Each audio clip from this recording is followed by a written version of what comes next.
오늘 함께 나눌 하나님의 말씀은 사도행전 21장 37절에서 22장 1절까지의 말씀입니다. 사도행전 21장 37절에서 22장 1절.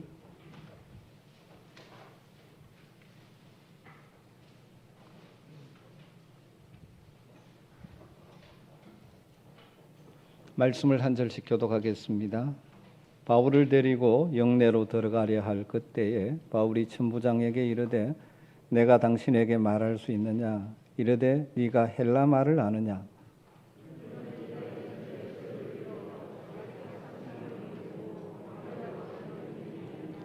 바울이 이르되 나는 유대인이라 소읍이 아닌 길리기아 다소시의 시민이니 청컨대 백성에게 말하기를 허락하라 하니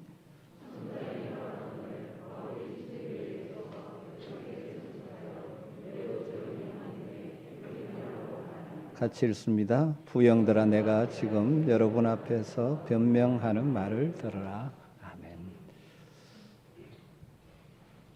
우리의 인생을 복되게 하려면 우리에게 주어지는 기회를 잘 선용해야 한다는 사실을 다 알고 있습니다. 어떤 사람은 기회를 잘 붙들고 선용해서 자신이 원하는 바를 이루기도 하고 어떤 사람은 기회인데 기회인 줄 모르고 놓침으로 인해서 후회하는 삶을 살기도 합니다. 오래전에 어떤 책에서 읽은 이야기인데 남에게 친절을 베풀 수 있는 기회를 놓쳐서 큰 슬픔을 당한 사람의 이야기였습니다. 아마 오래전 이야기인 것 같습니다. 스위스 비엔나에 있는 아돌프 로렌스 박사라는 유명한 외과 의사가 있었는데 미국을 잠시 방문하게 되었다고 합니다. 그가 미국을 방문한 길에 원체 유명한 의사이기에 어렵게 그에게 수술을 예약한 사람들도 있었다고 합니다.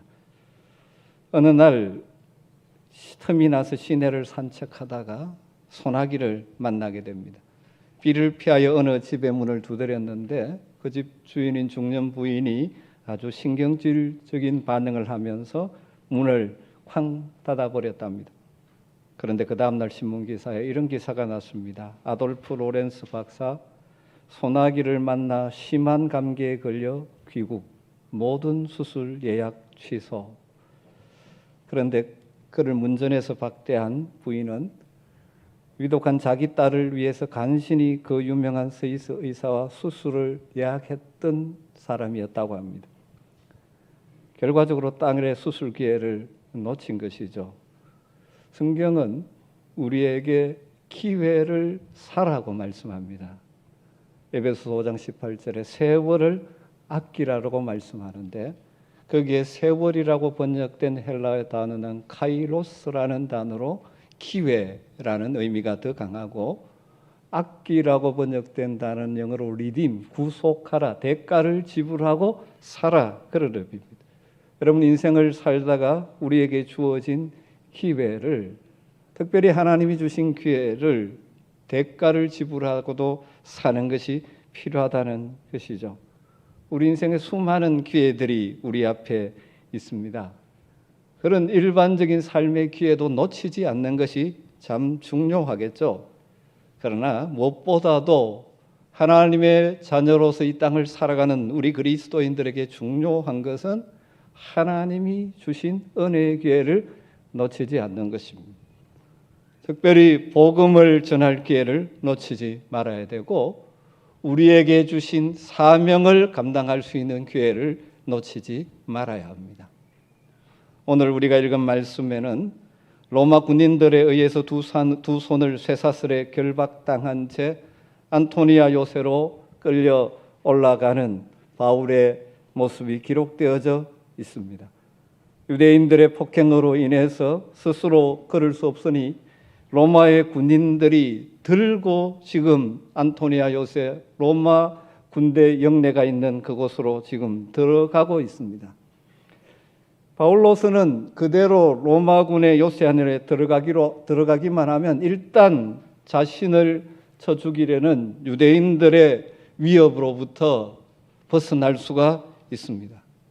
그런데 바울은 로마군 요새로 들어가기 전에 그 계단에 서서 천부장에게 말할 기회를 달라고 요청하고 있습니다. 37절 말씀이죠. 바울을 데리고 영내로 들어가려 할 그때에 바울이 천부장에게 이르되 내가 당신에게 말할 수 있느냐. 바울을 청계 위로 들어 올린 군인들이 요새 안으로 그를 옮기려 할 바로 그때에 바울이 천부장에게 헬라어로 격식을 갖추어서 제가 당신께 한 말씀을 드려도 되겠습니까? 이렇게 정중하게 물은 것이죠.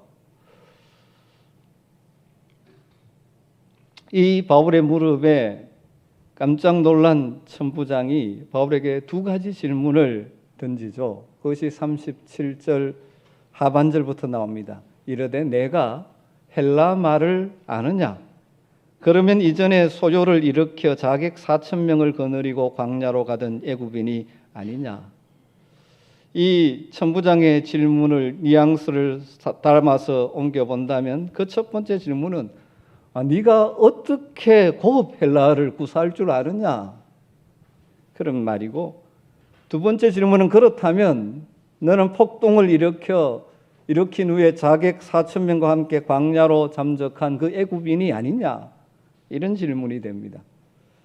이 질문의 배경을 이해하기 위해서는 유대 역사가 요세푸스의 기록을 참고할 필요가 있습니다. 주 54년에 예루살렘에서 유대인 수천 명이 일으킨 반란을 주도한 애굽인이 있다는, 애굽인에 대한 기록이 있습니다.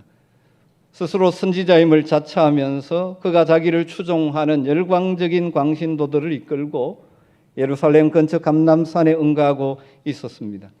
그는 자신이 명령하기만 하면 예루살렘 성벽이 무너질 것이고 이 기적적인 사건은 로마 제국의 멸망을 예고하는 것이라고 주장을 했습니다. 그 애굽 사람에게 미혹되어서 자신의 재산을 바치고 그를 추종한 유대인들이 무려 3만여 명이 되었다고 합니다. 그 당시 로마 식민지 아래에서 고통당하고 있던 그들이 마치 이 사람이 로마로부터 해방시켜줄 자로 그들은 생각했던 것이죠. 그러나 벨릭스 촌독이 로마 군대를 보내서 이 반란을 진압해 버리게 됩니다. 그러자 이 애굽인 주동자는 자객 4,000명과 함께 광야로 잠적해 버렸습니다. 그의 선동에 미혹을 당해 재산을 바쳐가면서 그를 추종했던 유대인들 가운데 그에 대한 반감을 품을 수밖에 없었겠죠. 또 로마 당국도 4,000명의 칼잡이 자객들과 함께 광야로 잠적한 이 애굽인은 요주의 인물이었습니다. 천부장 루시아가 바울을 체포해서 두 손에 쇠사슬을 결박하고 끌고 간 이유 중에 하나가 이 천부장은 혹시 이 바울이 그 애굽인이 아닌가 생각했던 것 같습니다. 그런데 바울이 고급 헬라어로 제가 당신께 한 말씀을 드려도 되겠습니까? 묻자 천부장이 깜짝 놀랐습니다. 네가 어떻게 헬라어를 그렇게 유창하게 구사하느냐? 그렇다면 너는 폭동을 일으킨 후에 광야로 잠적한 애굽 사람이 아니란 말이냐? 이렇게 되물은 것이죠. 그러자 39절에 바울이 이렇게 대답합니다. 바울이 이르되 나는 유대인이요. 나는 유대인이라. 그리고 소읍이 아닌 작은 동네가 아닌 길리기아 다소시의 시민이니 청컨대 백성에게 말하기를 허락하라니. 이 천부장의 질문에 바울은 자신은 애굽인이 아니라 유대인이고 작은 마을 출신도 아닌 길리기아 지역에 있는 다소라는 대도시 출신임을 밝히는 것이죠. 그 당시에 출신 성분이 신분을 나타내는 중요한 척도였기 때문에 경제와 교육이 발달한 대도시 다소 출신인 바울은 혹세무민하여 폭동을 일으킨 애굽인과 같지 않은 신분이 보장된 자임을 강조한 것이죠. 그리고 나서 천부장에게 내가 백성들에게 말하는 것을 허락해 주시기를 원합니다. 간절하게 정중하게 요청합니다. 그래서 천부장은 이 바울의 요청을 수락해서 바울은 그 계단 청대 위에서 유대인들을 내려다보면서 손짓하여 조용하게 하고 히브리 말로 말하기 시작합니다. 40절이죠. 천부장이 허락하거늘 바울이 청대 위에 서서 백성에게 손짓하여 매우 조용히 한 후에 히브리 말로 말하니라. 여러분, 바울이 이렇게 한 이유가 무엇이겠습니까? 사실은 자신의 생명이 위협받는 상황입니다. 그래서 로마군 영내로 들어가면 안전해집니다. 그런데 그렇게 하지 않고 그에게 천부장에게 요청해서 유대인들에게 말할 기회를 달라고 합니다. 왜 그렇게 합니까? 바울은 자신의 안전보다 자신의 사명을 더 중요시했기 때문입니다. 다르게 표현하면 어떤 상황에서든지 기회를 잡아 복음을 전하려는 바울의 열정에서 나온 모습이라고 할 수 있죠. 자신을 죽이려고 하는 유대인, 성전 모독죄를 뒤집어 씌워서 죽이려는 것들. 지금도 그를 향하여 계단 밑에서 소리를 지르고 몰려들고 있는 유대인들에게 굳이 바울이 그 시간 말하려는 이유가 무엇일까요? 첫 번째는 유대인들이 자신에게 뒤집어 씌워놓은 잘못된 죄목, 모세를 배반했다, 성전을 모독했다, 그런 죄목을 바로잡고 싶은 마음도 있었을 것입니다. 그래서 변명했다라고 22장 1절에는 표현하고 있죠. 그런데 그것보다 더 중요한 담겨진 의미는 이것이라고 생각합니다. 복음 전도자인 바울은 과거에 어떤 자였습니까? 그도 부활하신 주님 다메섹 도상에서 만나기 전에는 그리스도인들을 신승모독자라고 생각하고 그들을 잡아 죽이기 위해서 동분서주했던 자들입니다. 지금 바울을 향하여 소리 지르고 있는 그들을 보면서 바울은 자신의 과거의 모습과 이들의 모습이 오버랩되면서 그들을 향한 안타까운 마음, 연민을 느꼈을 것입니다. 과거의 교회를 박해하고 그리스도인을 잡으려고 다녔던 바울의 모습, 스데반의 순교 현장을 주도하고 다메섹에 있는 성도를 잡기 위해서 달려가던 그의 모습과 지금 예수 그리스도 때문에 바울을 죽이려고 하는 이 유대인들의 모습이 오버랩되면서 그들도 자신과 같이 영적인 눈을 뜨고 진리를 바로 알고 예수가 메시아 그리스도임을 알게 되기를 간절히 원했기 때문이죠. 자기도 그걸 모르기 때문에 하나님을 위한다고 하면서 하나님을 대적하는 일을 했던 자기의 어리석음을 생각하며 지금 저들이 자신을 치고 있지만 저들도 영적인 눈이 어두워서 그러기에 간절히 바라기는 그들도 자신처럼 영적인 눈을 뜨고 진리를 알게 되고 예수가 그리스도이시며 부활의 주님임을 알게 되기를 간절히 원했던 것이죠. 바울이 예루살렘으로 오기 전에 서서 보낸 로마에 보낸 편지인 로마서 9장에 보면 이 바울의 고뇌에 찬 심정을 엿볼 수가 있는 내용이 나옵니다. 9장 1절에서 3절을 보면 내가 그리스도 안에서 참말을 하고 거짓말을 아니하노라. 정말 내 진짜 이런 마음이다. 나에게 큰 근심이 있는 것과 마음에 그치지 않는 고통이 있는 것을 내 양심이 성령 안에서 나와 더불어 정언하노라. 내 마음에 그치지 않는 고통이 있다. 아픔이 있다. 그게 뭐냐? 나의 형제 곧 고륙 친척을 위하여 내 자신이 저주를 받아 그리스도에게서 끊어질지라도 원하는 바로다. 그들의 동족 유대인들이 하나님이 보내신 구원자 메시아 예수 그리스도를 알지 못하고 대적하고 있는 것을 보면서 안타까움의 마음, 자신이 끊어지더라도 그들이 죽게 돌아왔으면 좋겠다는 것이 바울의 심정이었죠. 바울이 지금 자신을 쳐 죽이려고 격분하여 소리 지르는 무리를 내려다보며 아마 그는 마음이 깨어지는 것 같았을 것입니다. 자신의 동족들이 하나님이 보내신 그리스도 메시아임을 제대로 알지 못하여 저렇게 하니 그들도 영적인 눈이 떠져 예수가 그리스도이심을 알기를 원했던 것이죠. 그렇게 했던 것은 자신도 한때 그들과 똑같은 신세였기 때문이죠. 영적 소경이었기 때문입니다. 그래서 그리스도인들을 잡으려고 다메섹으로 가는 길 가다가 부활하신 주님이 그를 만나주시고 자신의 눈을 뜨게 해주셨기에 이제는 복음의 증인으로 살아가고 있는 것 아닙니까? 그래서 자신의 동족 유대인들이 할 수만 있으면 자신과 같은 영적인 눈을 뜨게 되기를 간절히 원했기에 자기의 육신의 안일은 뒤로하고 그 위급한 상황 가운데 할 수 있으면 그들에게 복음을 전할 말할 기회를 얻으려고 했던 것입니다. 여러분, 이 말씀을 묵상하면서 우리 스스로에게 한번 질문해 봐야 될 것은 우리가 이 땅을 살아가면서 정말 하나님의 백성으로서 중요한 것을 중요하게 여기며 삶의 우선순위를 바로 하고 살아가고 있는지를 돌아봤으면 좋겠습니다. 물론 우리는 바울과 같은 사도가 아닙니다. 하지만 우리 역시 하나님의 놀라운 은혜로 구원받은 자들이고 하나님의 은혜로 구원받은 우리들이 이 땅을 사는 동안 하나님은 우리를 통하여 이루기를 원하시는 사명을 우리에게 주셨다는 사실이죠.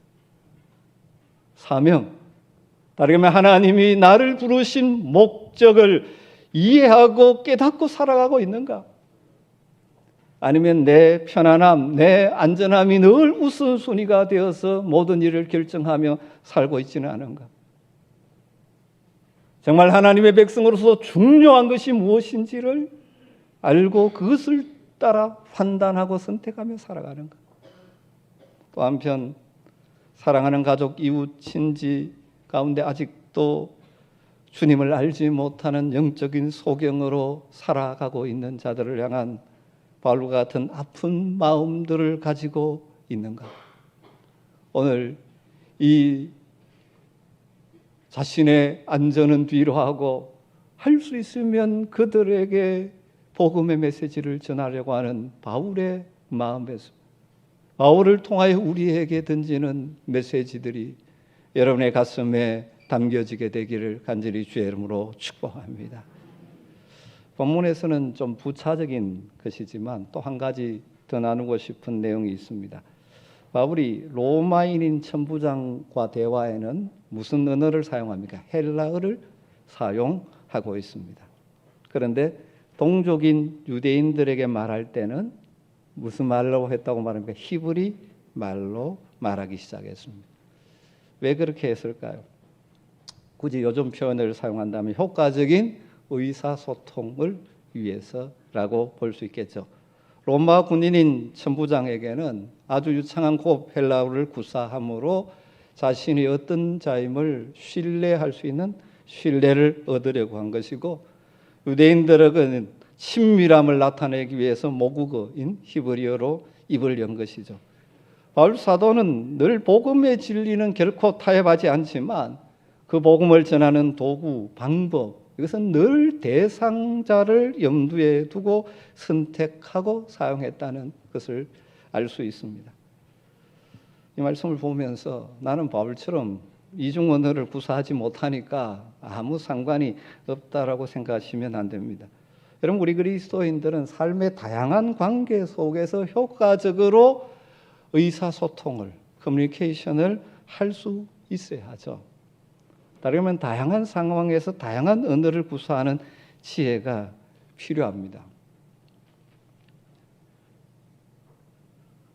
특별히 우리가 믿지 않는 자들과의 만남, 또 그 만남을 기초로 해서 복음을 전하기를 원할 때 우리가 주의해야 될 것이 있습니다. 교회 생활을 오래 한 사람일수록 우리는 이 교회 안의 언어가 아주 익숙합니다. 그러나 우리의 안에 있는 언어, 다르게 말하면 교회에서 사용하는 언어들을 모르는 사람들에게 교회의 언어를 사용하는 것은 지혜롭지 못하죠. 그들과 대화할 때 그들의 언어를 사용하는 지혜가 참 필요합니다. 그런데 이 말이 참 쉽지가 않은 것입니다. 특별히 저 같은 사람은 저는 모태로부터 교회 안에서 자란 사람입니다. 거기다가 목사가 되어서 계속 사역을 해 옵니다. 그러니까 제 언어가 교회의 언어로 어떻게 보면 고착되어져 있죠. 꽤 오래 전 이야기입니다. 연초에 교역자들이 단합을 하고 또 함께 마음을 모으기 위해서 교역자 MT를 하고 돌아오는 길에 그 지역에 아주 유명한 식당이라고 해서 들어가서 식사로 들어간 적이 있습니다. 그런데 거기에 들어갔더니 TV에 나오는 그 음식을 소개하는 음식을 소개하는 그런 프로그램을 진행하는 사람이 이제 카메라 하나 들고 와가지고 촬영하는데 손님으로 우리가 여러 명이 있으니까 협조해 달라는 것입니다. 그래서 흔쾌하게 협조하겠다고 했습니다. 그래서 뭐 별것 다 했습니다. 그때 꿩고기였는데 우리 부목사님 한 분하고 사모님 들어가 꿩 잡는 것부터 시작해가지고 뭐 여러 가지 많이 촬영을 했습니다. 또 제가 담임 목사니까 우리 부교육자들이 자꾸 제가 말하도록 자꾸 이렇게 기회를 줬습니다. 그런데 막상 프로그램을 딱 보니까 저는 거의 안 나옵니다. 왜겠습니까? 제가 사용하는 이 언어가 별로 적합하지 않은 겁니다. 뭐 충만하기를 바랍니다. 뭐 이런 말씀. 참 이게 쉽지 않은 것이죠. 그런데 우리가 늘 이것이 필요했습니다. 그들의 언어로. 우리 주일학교에서 저에게 설교를 부탁하면 제가 굉장히 고민을 합니다. 왜냐하면 제가 벌써 그 아이들과 사역하던 시간이 많이 흘렀기 때문에 그들의 언어로 사용하는 것이 너무 어려워졌기 때문입니다. 그러나 우리가 일상의 삶에서 특별히 우리는 이 생명의 복음을 할 수 있으면 주변 사람들에게 나누어야 하지 않습니까? 바울은 유대인에게는 유대인처럼 이방인에게는 이방인처럼 그래서 한 사람이라도 더 얻을 수 있다면 그렇게 했다고 고백하고 있죠. 그래서 여러분 나의 언어가 아니라 항상 상대방의 언어로 대할 때 우리는 관계를 만들어갈 수 있고 또 관계의 기쁨을 누릴 수 있고 또 특별히 우리가 원하는 복음의 전도의 열매도 맺을 수 있는 것이죠. 여러분들의 이 언어 생활을 한번 또 점검해 보면 좋을 것 같습니다.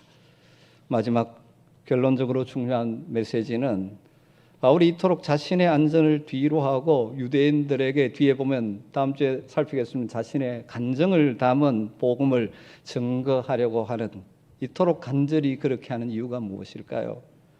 아마 바울의 마음 속에는 내가 이 복음을 외치는 것이 마지막이 될지라도 이 복음을 전해야 된다라는 생각이 가득 차 있었을 것입니다.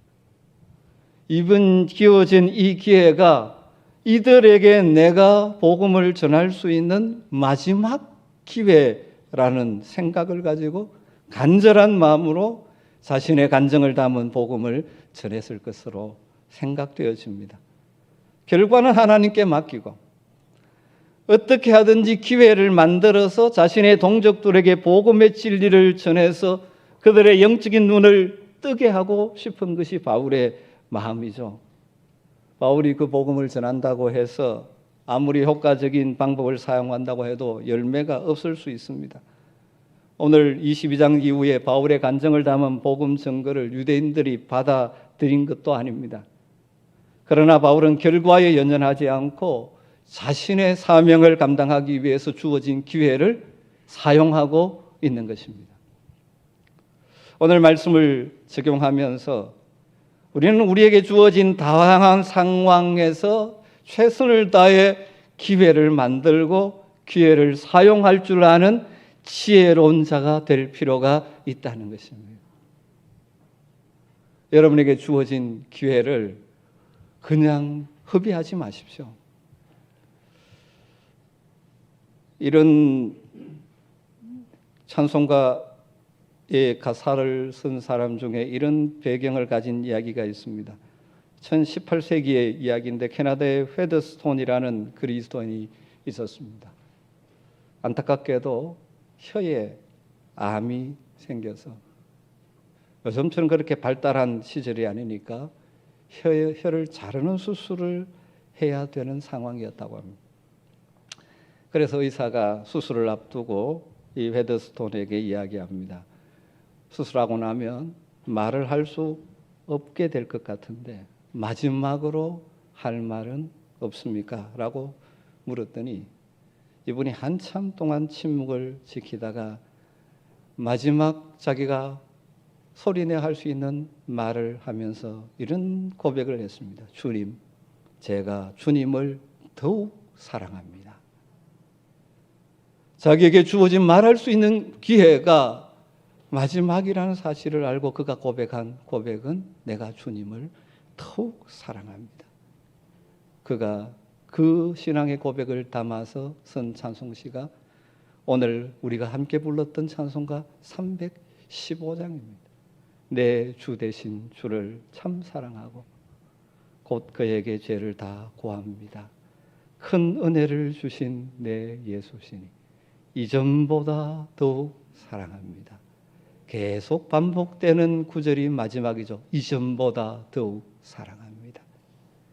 여러분, 우리가 다 이렇게 건강하게 있지만 우리에게 항상 기회가 열려 있는 것은 아니지 않습니까? 성경을 보면 기회를 놓쳐서 슬픔을 경험한 사람들의 이야기도 나오지 않습니까? 임금이 잔치를 벌려놓았는데 다른 일에 바빠서 천국 잔치에 오지 않아서 구원받을 기회를 놓친 이야기가 예수님의 비유에 나오지 않습니까? 노아가 구원의 방주를 만들고 긴 세월 동안 홍수를 경고하며 배에 들어오기를 강권했지만 그들은 그 기회를 콧웃음 치면서 거절하다가 결국 구원의 기회를 놓치고 홍수 심판을 받지 않았습니까? 감사하게도 오늘 이 자리에 모여 예배드리는 우리 모든 분들은 구원의 기회는 놓치지 않고 붙잡은 분이라고 생각합니다. 하나님의 은혜로 구원의 복음을 알고 하나님을 숨기는 이 우리에게 소중한 기회는 붙든 분들이라고 저는 확신합니다.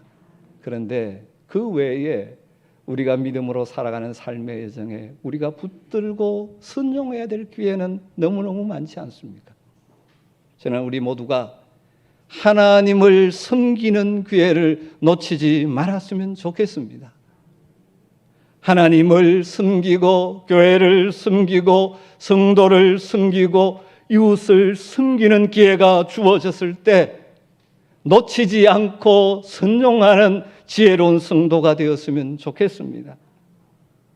여러분에게 하나님 섬기고 교회를 섬길 수 있는 기회가 주어지면 핑계하지 마시고 적극적으로 참여할 수 있는 은혜와 복이 있게 되기를 주님으로 축원합니다. 내 육신 편하기 위해서 바쁘다는 핑계를 대면서 하늘의 복을 받아 누릴 수 있는 기회를 놓치지 말았으면 좋겠습니다. 우리에게 주어진 것을 가지고 사실 우리 것도 아니죠. 하나님께서 우리에게 주신 것을 가지고 하나님을 위해, 교회를 위해, 이웃을 위해, 연약한 자들을 위해서 사용할 수 있는 기회를 순종할 때 하나님은 또 그들에게 더 놀라운 복을 부어주시는 것이죠. 여러분, 우리에게 늘 기회가 있는 것 아니지 않습니까? 주변에서도 보지 않습니까? 우리의 건강이, 우리의 시간이, 우리의 물질이 언제 사라질지도 모르는 것이 인생사지 않습니까? 우리에게 있을 때, 건강이 있을 때, 시간이 있을 때, 물질이 있을 때 하나님 나라를 위하여 하나님께 쌓아두는 섬김의 기회를 잘 활용하는, 그래서 하나님 나라의 부유한 인생이 되는 복이 여러분에게 있게 되기를 주님으로 축원합니다. 무엇보다도 오늘 본문의 바울 사도처럼 복음을 증거할 수 있는 기회를 놓치지 말았으면 좋겠습니다. 바울은 자신의 안전을 뒤로하고 이것이 마지막 기회일지도 모른다는 생각에 그 안토니아 요새로 올라가던 계단에 서서 천부장에게 요청하며 유대인들에게 그 자신의 간증을 담은 복음의 메시지를 전하고 있습니다. 바울이 그의 말년에 쓴 디모데후서 4장 2절에 이렇게 우리에게 권면합니다. 너는 말씀을 전파하라. 때를 얻든지 못 얻든지 항상 힘써라. 범사의 오래 참음과 가르침으로 경책하며 경계하며 권하라 말씀합니다. 사랑하는 성도 여러분, 지금 조금이라도 여유가 있고 여건이 주어졌을 때 사람들을 돕고 격려하고 또 배울 수 있을 때 열심히 배우시고 가르칠 수 있을 때 성실하게 가르치십시오. 정신없이 흘러가는 이 시대의 흐름 속에 그냥 떠내려가지 마시고 하나님께서 우리에게 순간순간 주시는 은혜의 기회들을 잘 선용하셔서 본인도 하나님 주시는 기쁨을 누리고 많은 사람을 복되게 하고 많은 생명을 살리는 축복의 통로로 쓰임받는 여러분 되시기를 주의 이름으로 축원합니다. 기도하겠습니다. 하나님 감사합니다. 자신의 생명의 안전을 뒤로하고 생명의 복음을 전하기 위하여 안토니아 요새 계단에 서 있는 바울의 모습을 묵상하면서 우리의 삶에 무엇이 중요한지를 다시 한번 생각하게 하시고 하나님 우리에게 허락하신 은혜의 기회들을 흡의하지 않고 잘 선용하는 지혜로운 하늘 백성 되기를 소망합니다. 주님 우리에게 분별력 주시고 믿음의 용기를 주셔서 주님 주신 기회를 잘 선용함으로 하나님 나라의 부유한 인생 살게 하여 주시옵소서. 예수님의 이름으로 기도드리옵나이다. 아멘.